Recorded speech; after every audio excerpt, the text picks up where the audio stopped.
Hey, good day. My name is Phil D'Cruze. Another episode of Cruising with Phil. I have a special guest today, a special lady, and she's a professional photographer. I've known her since birth. Yes, she's my niece. Hey, Serena D'Cruze, how you doing? Hello, I'm doing good. Good, good. Just tell the audience who you are and what you're all about. So my name is Serena. I am a professional photographer. I do it for a living.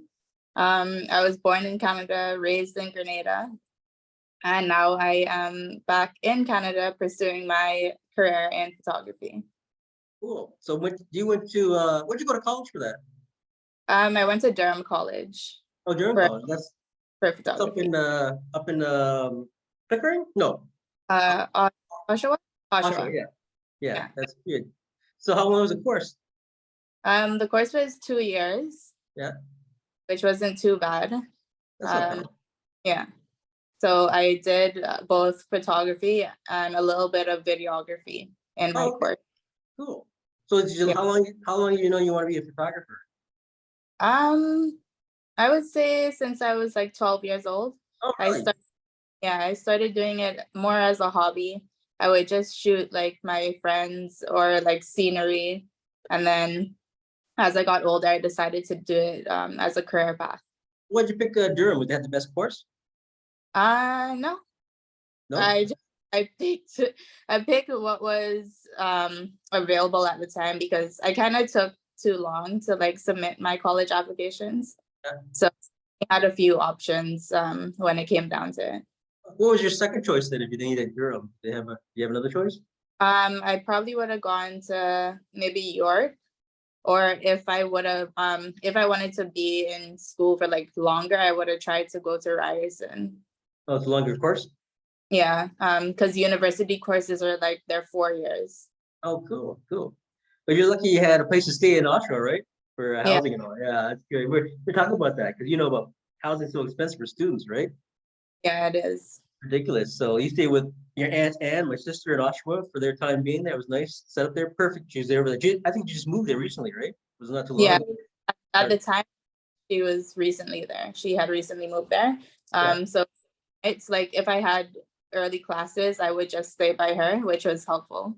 Yeah, it's good. Because I was living in Scarborough at the time. So the commute was like it was a pretty long commute. Oh yeah, I remember that. Yeah. Oh, you were staying there all full time with Anne? No? Oh, cool. And the college is right across from her place, right? Yeah, it was So pretty close. it was pretty good. Like So so after your course, did you what did you do after your course? Did you start working in photography right away? no.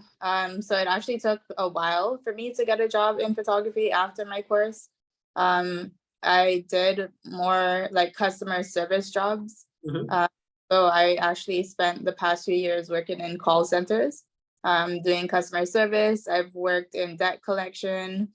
I have worked in hospitality. And then I now finally, I was able to get a job in photography. Oh, could you tell me what the companies you work for? Yeah, so right now I currently shoot for Blue Notes. The clothing company, right? Yes, so they're a clothing company based in Canada. And I shoot for them and then the two brands under them. So Aeropostale and Lucky Brand. How'd you apply for that for Blue Note? Are they is their office in Toronto, like downtown or whatever? Their office is in North York. It's Oh, close to Yorkdale. oh, York. cool. So how'd you get did you see it online like for job openings or what? I have a friend that works there and he told me that they needed a photographer. So I freelanced for them for like a couple months and Yeah. then I went through the interview process to take it on as a full-time role. Oh, cool. That's nice. You love it, huh? Got your dream job, man. It took a while, huh? Yeah, it took a while, but I'm happy that I finally got it. You want to mention where you worked before, or we'll leave that out? Oh, I don't mind. So right before I got this job, I was actually working with Rogers, at their customer service. So it was work from home based. So Oh I was yeah. working, but it was all customer service. So I would deal with people calling in about their bills and their phone plans and their internet. So everything really How long for was how long was it, sorry, how long was the course for training or whatever for Rogers? I believe it was a month training. That's not bad. Yeah, but all the training was like over Zoom. Oh, Zoom, yeah. So how long were you at the Rogers? Well, after the month, were you on trial basis for a couple months and then went full time or what? So we were on probation for the regular like 3 months. And then yeah, we were full time after, or like during the whole time we were full time, but yeah, you were on probation for 3 months. Yeah. So how long were the Rogers for the whole total time? I think I was with them for probably 6 or 7 months, not too long. So you didn't like it? Uh, it was hectic. It's you definitely need patience for that job, I would say. Yeah. Oh, like customer calls and all that stuff? Yeah. And so you're looking in the meantime for your trade job, for a trade job for you? Yeah. Yeah. Good. Uh, So what do you, okay, I see like I seen your I put your portfolio on Twitter there right away. And I was looking at your portfolio. I just where do you go to, is your studio in Toronto where they do all the clothing pictures and all or what? So usually if I do photo shoots, I'd rent a studio. Like I always use different studios because there's a lot around Toronto. That was Uh, good. but for my work stuff, I do it just in the work studio. Oh, cool. Yeah. Is that expensive or the costly? Do they Um, cover that? The Blue Notes? yeah. Oh, that's good. So they just reimburse you and all. Yeah. So the studio I shoot in for work, it's like my office basically. Oh, It's that's good. in, So is that but the picture? Are those the pictures in your portfolio? Is that your house or your studio? um The ones you're at the table and you're at the computer? that was at a studio. Oh, okay. So those pictures I was helping a photographer on a shoot, and she had me model for a few That's, of the that's pictures. cool. So do you Yeah, get do you get a discount working there with your clothing or what? yeah, I do. That's good. That's great. So how do you like it? It's going good. Yeah. Yeah, it's definitely challenging me and helping me like grow as a photographer, Oh, that's which is great. It's amazing. So how do you, so you work there every day? Do you go every day doing a shoot or is it like random? so I do go in every day, but we usually only shoot, I would say, 3 times a week. Yeah. Do you And have to then run? Sorry, go on ahead. the other days I edit. Do you do a lot of like setting up, like prep before the final shoot or the final shots? So the setup is just there, but I do like I have to set up the camera and stuff for the day. So like say one model, like one of the pictures there, let's say how many shots would you take of that one person? Like, Mm, I would say we take probably around 200 to 600 pictures a day.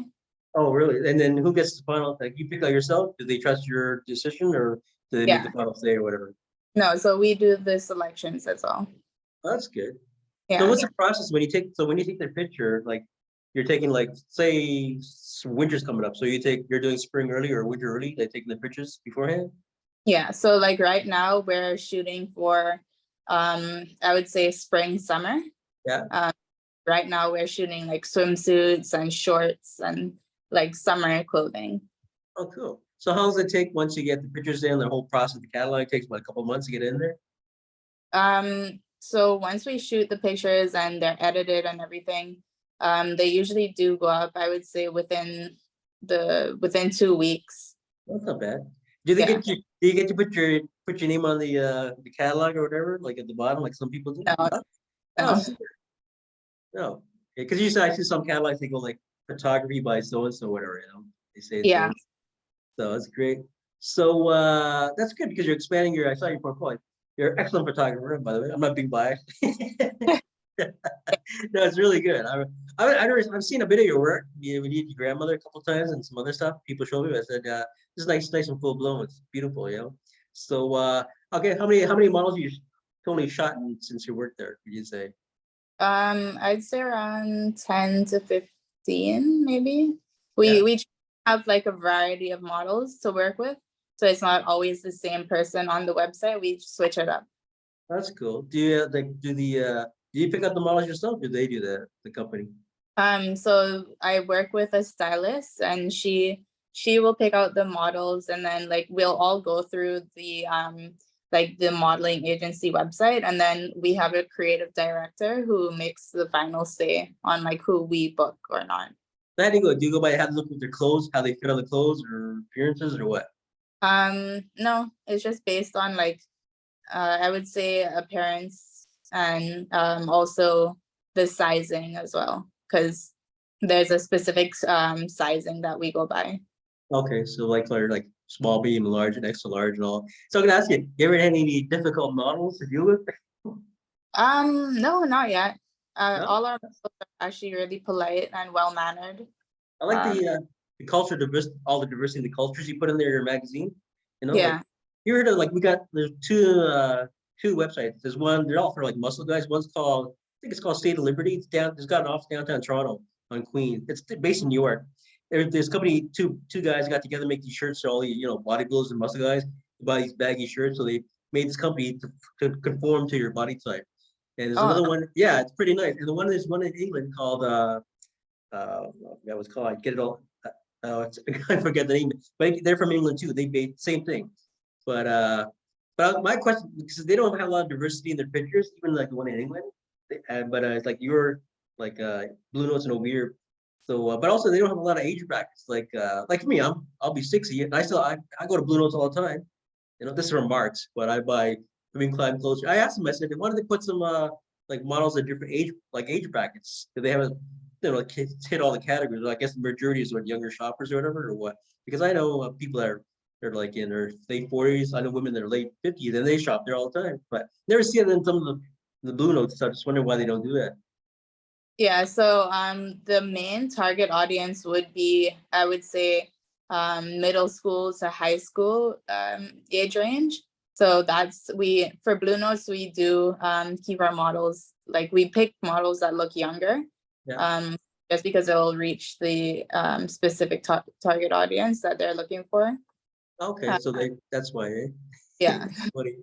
So I was gonna say, but is it Blue is American or Canadian? they're Canadian. Canadian, but do they have branches in the States as well? No, I No, they're don't. all strictly, yeah, they're all Canadian, right? Yeah. There is a brand under them called Lucky Brand. That brand is in the States. Oh, that's in the States. Okay. And what's the other one? You said there's another one, right? There's two of them? Aeropostale. Or what? Aeropostale. Is that in the States also? That one's in the States. Okay. I was gonna ask you, since you're a professional photographer and know how to dress people, what store would you not go into shopping? What clothing would you not buy? What would you avoid? Me, I have my choices, but for you, what would you like, as a professional, what would you say, like some of the clothes don't fit types, whatever, like Mark's Warehouse. Like when I go to Mark's, like about this, right? Like I don't know what the reason, but for some reason their large is our mediums over here. Like this is large, but if I go to like Blue Notes or any other year, I'll take a medium. So Yeah. we always make jokes that Americans are tinier than us. That's why, Yeah. What store I wouldn't personally shop at? I can't really think of many, but there is one store. I'm not sure if you would have heard of it, but it's called Brandy Melville. Yeah. It's Yeah.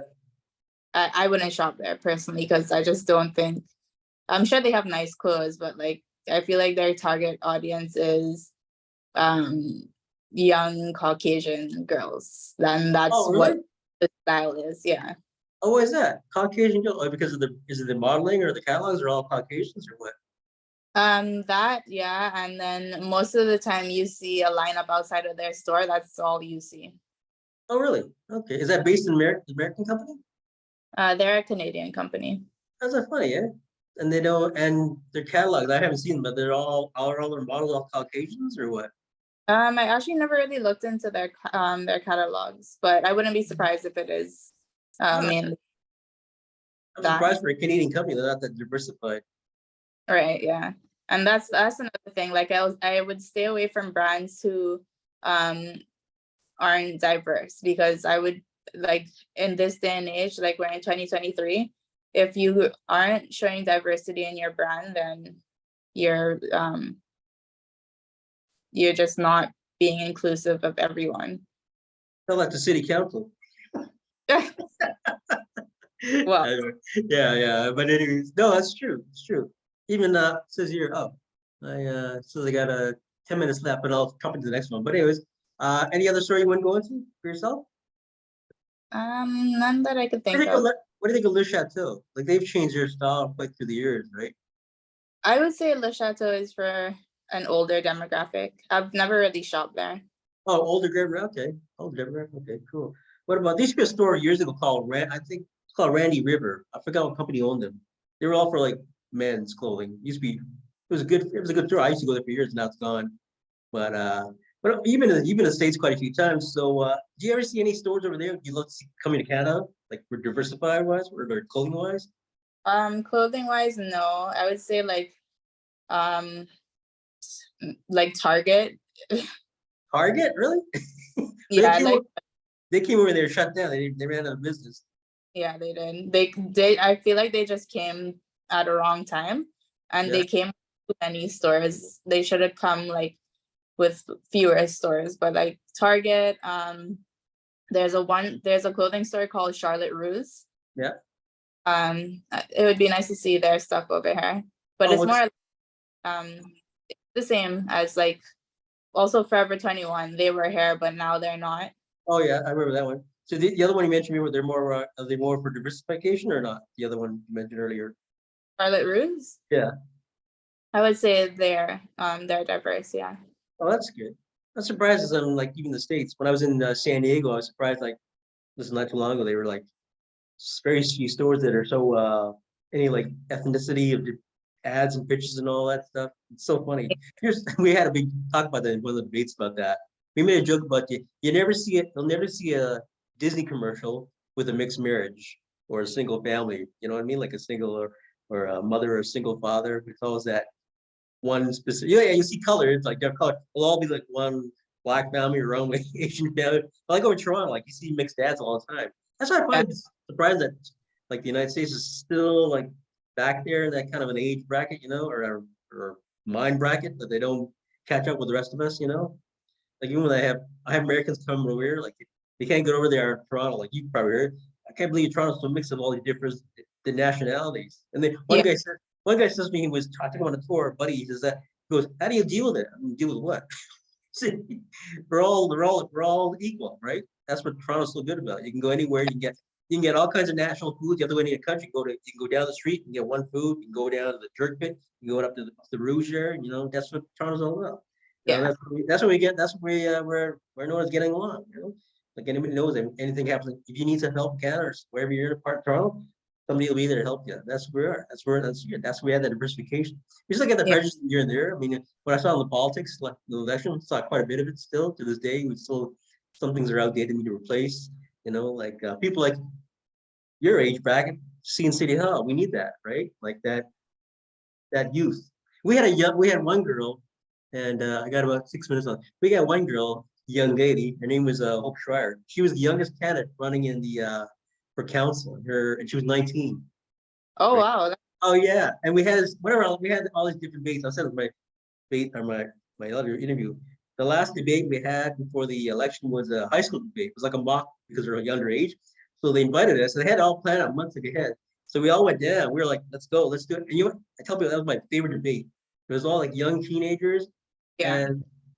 And Hope Schreier that was her ward, and she went up and did her speech. And when she said, "I used to go to this high school," everybody, you can't show it on video because it's all underage, but everybody's eyes just went like they just dropped. They couldn't believe that. Like she used to be in our high school, and now she's running to be a council member. That's incredible. And she mentioned a few things about running, like things about safety, high school safety, coming and going, which we as adults don't think about. We take it for granted. Yeah. So that was good. Like she was the youngest candidate that ever ran. I think, and in a long time. But I endorsed her. Everyone was hoping she would win.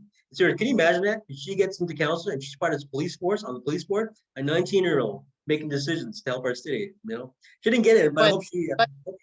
Sorry. It would be good. Like that's what they need more of, like the younger generation, because I believe the younger generation will be the ones to change things for the better. Yeah, that's what I made. That's what I made my speech when my attorney came up in high school. I said, "Don't let me put you down. You know, if you get challenged, just go, whatever you want, do it. And you know what? We need your youth. We need your attitude in City Hall. You know, we got to get the fossils out of there and get some new blood. I mean, they've done a lot of work. Kudos to them, but you know, the change has got to be there. I mean, it should have been done this year, but they stayed in for another 4 years, of course. But you know, people like yourself and cousins and all, you know, talk to like and all of my friends are all like our friends are their kids are so smart, intelligent, so savvy, you know. They ask me questions during lecture, like, do you think about this? Do you want to do this? I go, you know, I didn't even thought about that. We need you in City Hall. Get Chinese in there. I do my videos, like, you know what? You got an idea? Bring it to City Hall. You know, the real thing is that deters people is they vote for these people, which is happening now. Before they get them in office, and before they're available, you know, do your meetings and your get-togethers and community functions, and that once you get in office, it's like become like got this wall up there. You can't get a hold of them now. It's like, what do you have? You turn over to the dark side, you know? Yeah. I got about 4 minutes left, so keep talking. So yeah, that's what I mean. Like you said, youth. As I was asking, as a citizen of Toronto, what would you like to see for the youth done to the city? Any ideas? I would say just more activities that encourage them to be creative and stand on their own, and expansion. Like, I don't know if you heard about that story of like the teenage girls that killed that homeless man. Yeah, we have the big talk right now with the guy killed the homeless guy. Yeah. Like things like that. I feel like if there were activities and like more things for kids to do after school, they wouldn't be getting into trouble like that, and they would just be more focused on building a future for themselves. Yeah. Like there needs to be more to accommodate like low income houses, so that kids don't get into unnecessary trouble. That was all done on social media. They all got together apparently. That's what I heard. Oh, really? Yeah, that's what they all met on social media. I mean, I think some of them knew each other, and then they all got together. Yeah, they're trying to say they were related to the subway incidents happened there. Well, before that, there are a bunch of teenagers going through subways and harassing people. They don't. Yeah. They think it might be the same one, so they're not sure yet. So checking into that. So yeah, so that's pretty. What do you think of that when you first heard about it? What do you think about that? I was shocked, especially because of their age ranges. I was like, how are these young girls like doing something like this? Some of them are 13. Some of them are 13, right? Yeah. It was crazy. I'm just looking at the time rate. So 2 minutes here. Do you want to sign off here, and we'll just sign on the next one? We'll continue on there. You want to do that? You got your video working. That's why you took so long. Okay, I'll see you about. Yeah, just sign on the next one. We'll continue. I'll just continue on. We'll talk in a bit there, and I'll be there.